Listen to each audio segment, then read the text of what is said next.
Assalamualaikum warahmatullahi wabarakatuh. Bismillahirrahmanirrahim. Alhamdulillahirabbil alamin. Wassalatu wassalamu ala asyrafil anbiya'i wal mursalin wa ala alihi washabbihi ajma'in amma ba'du.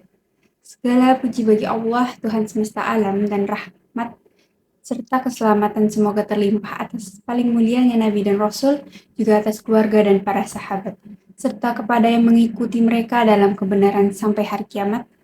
Adapun setelahnya, pertama-tama marilah kita semua panjatkan puji syukur kehadirat Allah Subhanahu wa Ta'ala yang telah melimpahkan rahmatnya kepada kita semua. Kita bersyukur dapat berkumpul di pagi hari ini yang sangat-sangat cerah dengan nikmat kesehatan yang masih diberikan oleh Allah Subhanahu wa Ta'ala. Tak lupa pula salawat dan salam semoga tercurah kepada junjungan kita Nabi Muhammad SAW serta kepada keluarga dan sahabat-sahabatnya yang paling mulia. Marilah kita bersama-sama menjelajahi petunjuk hidup yang agung ini dengan tema yang hendak kita bahas pada kesempatan yang berbahagia ini, yaitu tentang meraih roh bank syariah untuk memenuhi mata kuliah ekonomi syariah.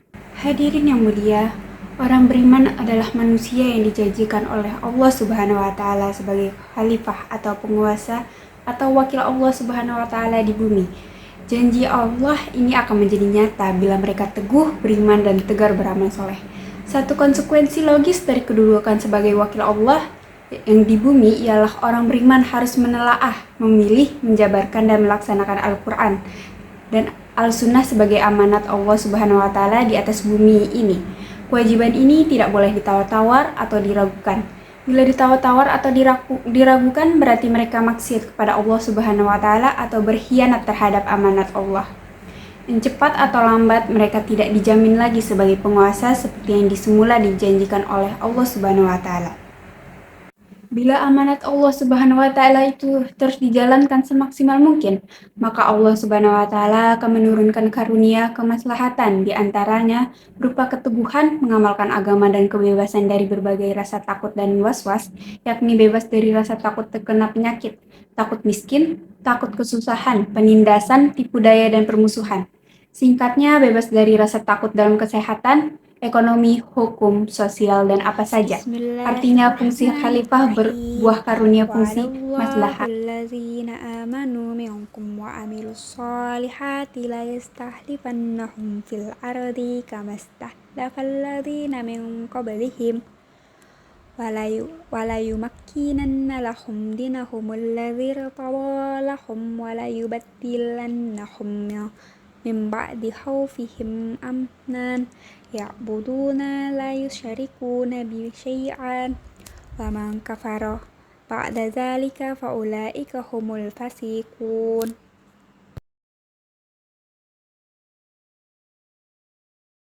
Berarti, dan Allah Subhanahu wa Ta'ala telah berjanji kepada orang-orang yang beriman di antara kamu dan mengerjakan amal-amal yang soleh, bahwa Dia sungguh-sungguh akan menjadikan mereka berkuasa di muka bumi, sebagaimana Dia telah menjadikan orang-orang sebelum mereka berkuasa.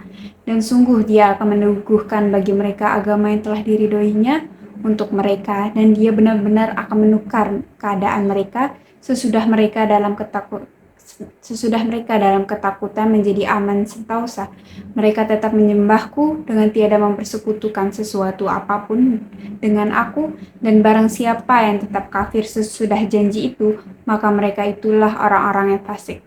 Quran Surah An-Nur ayat 55. Persoalan yang mesti dipikirkan dan diupayakan oleh orang yang beriman adalah bagaimana supaya seluruh pikiran, tenaga, waktu, dan miliknya dikerahkan untuk melaksanakan Quran dan Sunnah yang diamanatkan oleh Allah Subhanahu wa Ta'ala. Di sini terkandung 3 perkara secara berurut. Yang pertama ialah janji Allah Subhanahu wa Ta'ala tentang manusia beriman sebagai wakil Allah di bumi.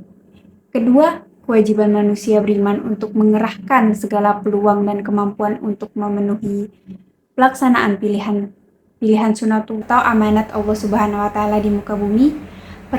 Perkara ini boleh disebut wilayah terbatas. Fungsi khalifah.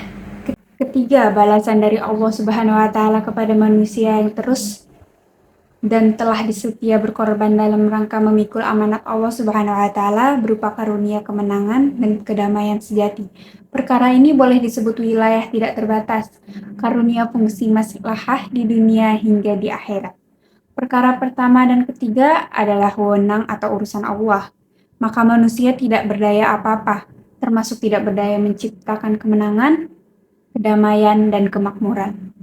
Yang jadi urusan manusia atau yang harus dipikirkan dan diupayakan oleh manusia hanyalah bertumpu pada perkara kedua saja, yaitu bagaimana caranya agar pilihan sunatullah ini atau amanat Allah semampu manusia terjabarkan di muka bumi, atau terpenuhinya fungsi khalifah dan sesungguhnya mutu kemenangan, kedamaian, dan kemakmuran yang bakal dikaruniakan oleh Allah Subhanahu wa Ta'ala atau karunia fungsi maslahah tergantung pada tingkat ketulusan pengorbanan manusia beriman dalam memikul pilihan amanat Allah Subhanahu wa Ta'ala itu. Ketika demikian, fungsi khalifah yang terbatas berbuah karunia fungsi maslahah yang tidak terbatas pula. Hadirin yang mulia, ilmu ekonomi bisnis konon menyajikan kepada manusia langkah-langkah cerdas untuk menciptakan sebesar-besar kepuasan dan kemakmuran.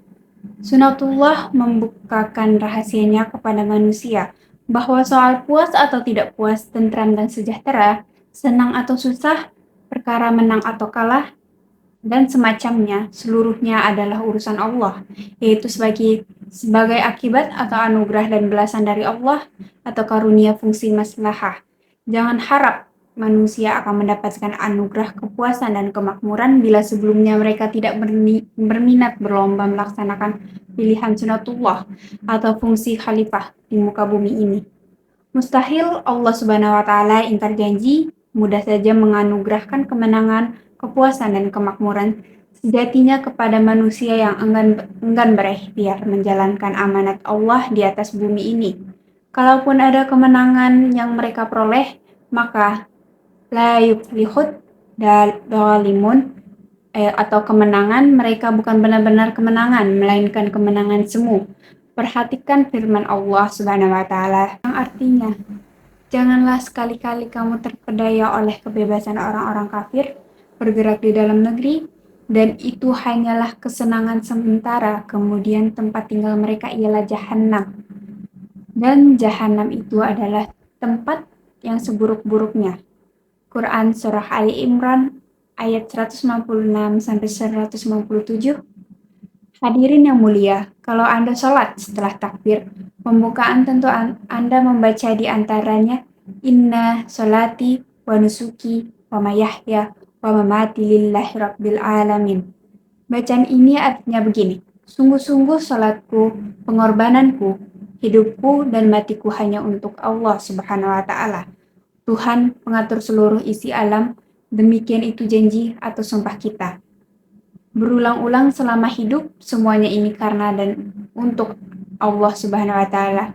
Kalau kita taat pada janji tersebut, maka seluruh niat yang bersih dan segenap perbuatan yang baik harus ditunjukkan hanya untuk Allah Subhanahu wa Ta'ala. Artinya, haram memiliki niat yang buruk dan haram melakukan perbuatan mungkar. Karena hal itu maksiat kepada Allah Subhanahu wa Ta'ala, dan itu adalah tanda manusia ingkar. Janji mereka janji pengkhianat. Menurut Al-Quran, hidup dunia adalah ujian, bukan tujuan. Dalam pergaulan hidup dunia, memang sering beredar kenyataan orang perlu jadi pengkhianat untuk mencari, menang, dan meraih untung.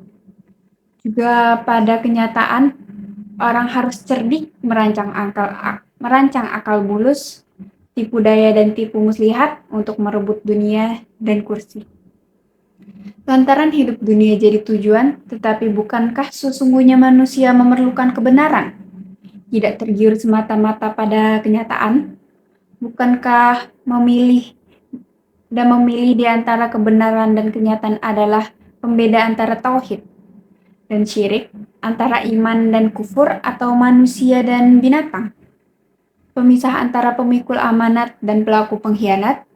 Bukankah Allah Subhanahu wa Ta'ala telah memastikan dalam firman-Nya yang artinya, adapun orang yang melampaui batas dan lebih mengutamakan kehidupan dunia, maka sesungguhnya nerakalah tempat tinggalnya. Quran Surah An-Naziat ayat 37-39. Maka sekarang kita camkan bersama, jangan pernah kita mengeruk keuntungan dan kepuasan diri dengan jalan dusta, ingkar janji, dan berkhianat. Jangan pernah Anda merebut duit dan kursi dengan cara akal bulus dan tipu muslihat, dan jangan pernah Anda meraih rezeki dengan cara riba, kezaliman, maisir, gharar, dan haram. Yang Anda peroleh itu bukan hasanah namanya, melainkan dalam istilah Al-Quran disebut mata'ul gurur, artinya kepuasan semu atau kesenangan yang menipu. Yang Anda dapat itu bukan rahmat, tetapi laknat. Akhirnya bukan selamat, cepat atau lambat pasti kualat. Antara manusia ingkar amanat dan bertukar jadi pengkhianat. Karena itu dalam suka dan duka, ketika senang atau susah, di saat sempat atau sempit, sesungguhnya manusia perlu sabar dan teguh memikul amanah. Menggapai kebenaran itu juga berarti sebuah perilaku usaha harus berpijak dari niat yang suci dan perilaku yang benar, sekaligus perilaku usaha juga harus menjadi bagian dari hidup atau ibadah yang ditujukan karena dan untuk Allah Subhanahu wa taala. Di sini terkandung jihad muamalah sepenuhnya. Dan di sini pula kita menggapai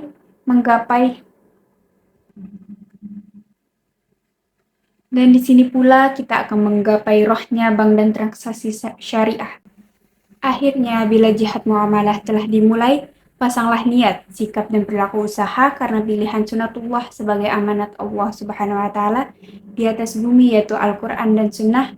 Artinya sikap dan perilaku sebagai bagian dari hidup atau ibadah, atau sebagai bukti pelaksanaan Allahus Samad, Allah Subhanahu wa taala tumpuan harapan, atau Allah Subhanahu wa taala tempat bergantung. Konsekuensinya adalah para pelaku usaha muamalah hendaknya berupaya memahami agama atau wajib belajar Al-Quran dan berikhtiar menghayati tuntunan Al-Quran. Untuk itu, hendaknya mereka sabar dan teguh menegakkan sholat dan rukun Islam lainnya. Kemudian lewat hubungan usaha muamalah ini, mereka menghindar dari rupa-rupa pikiran sesat dan perilaku durhaka. Mereka jadi saksi pengamalan agama yang makin sempurna untuk menggapai makna syahadat. Asyhadu an la ilaha illallah wa asyhadu anna Muhammadar Rasulullah. Akhirnya kita menjadi syuhada. Inilah yang terekam dalam firman-Nya. Artinya, dan demikian pula kami telah menjadikan kamu, umat Islam, umat yang adil dan pilihan agar kamu menjadi saksi atas perbuatan manusia dan agar Rasul atau Muhammad menjadi saksi atas perbuatan kamu. Dan kami tidak menetapkan kiblat yang menjadi kiblatmu sekarang, melainkan agar kami mengetahui supaya nyata siapa yang mengikuti Rasul dan siapa yang membelot. Dan sungguh pemindahan kiblat itu terasa amat berat, kecuali bagi orang-orang yang telah diberi petunjuk oleh Allah, dan Allah Subhanahu wa taala tidak akan menyia-nyiakan imanmu. Sesungguhnya Allah Subhanahu wa taala Maha Pengasih lagi Maha Penyayang kepada manusia. Quran Surah Al-Baqarah ayat 143. Berjihadlah kamu pada jalan Allah dengan jihad yang sebenar-benarnya. Dia telah memilih kamu dan Dia sekali-kali tidak menjadikan untuk kamu dalam agama sesuatu kesempitan. Ikutilah agama orang tuamu Ibrahim. Dia Allah telah menamai kamu sekalian orang-orang muslim dari dahulu, dan begitu pula dalam Al-Quran ini, supaya Rasul itu menjadi saksi atas dirimu dan supaya kamu semua menjadi saksi atas segenap manusia. Maka dirikanlah sembahyang, tunaikan zakat, dan berpeganglah kamu pada tali Allah. Dia adalah pelindungmu, maka dialah sebaik-baiknya perlindung dan sebaik-baiknya penolong. Quran Surah Al-Hajj ayat 78. Nah, bila tidak berpijak pada pertimbangan pilihan sunatullah sebagai amanat Allah Subhanahu wa taala, maka sebuah perilaku usaha hanya sekedar sandiwara atau sekedar urusan menang kalah, bukan urusan benar salah, persis atau lebih buruk dari binatang. Perilaku usaha macam ini berbahaya, akhirnya menuju peri kehidupan ala neraka, dan syahadat kita tidak terbukti, cuma syahadat palsu. Nauzubillahi. Hadirin yang mulia, jalan hidup kita mengandung hanya dua pilihan masalah. Pertama, masalah untung rugi atau masalah menang kalah. Kedua, masalah benar salah, memilih yang pertama ataukah yang kedua. Inilah pembeda antara syirik atau tauhid. Inilah antara kufur atau iman dan pemisah antara pelaku pengkhianat atau pemikul amanat. Roh sejati Bank Syariah mesti diraih dan terpancar pada pilihan kedua, yaitu pola bisnis yang benar, mustahil dapat dihayati lewat sekedar jalan cari menang atau rebut untung. Mustahil Allah Subhanahu wa taala keliru dan ingkar atas janjinya. Alam ta'alam, tidakkah Anda mau mengerti? Wallahu alam. Sekian dari saya. Wassalamualaikum warahmatullahi wabarakatuh.